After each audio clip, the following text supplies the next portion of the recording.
प्रकार हा होता, की जो सालाबादाप्रमाणे जो पारंपरिक आमचा दसरा मेळावा आहे, त्यासाठी आम्ही अन्नदानाचं जे नियोजन केलं त्याच्यामध्ये जे आपलं मित्रमंडळ आहे, जे आपले सहकारी आहेत, ते आम्ही थोडं-थोडं आपलं 10, 20, 50, ₹100 जमा करून प्रत्येक वर्षी आम्ही अन्नदान करतो. तर त्याच्यामध्ये कुणीतरी माझं स्कॅनर वेगळ्या मार्गाने प्रदर्शित केलंय. त्याच्यावर एडिटिंग केली, त्याच्यावर संतांचे त्यांचे फोटो लावून पूर्णपणे हा सगळा दसरा मेळाव्याला गालबोट लावण्याचा प्रयत्न केलाय.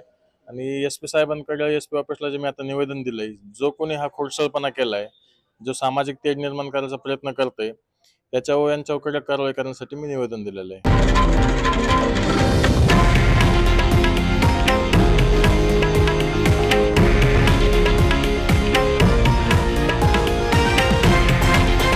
हे आहे देशातील नंबर 1 न्यूज नेटवर्क आणि आपण पाहत आहात TV9 मराठी, एकमेव.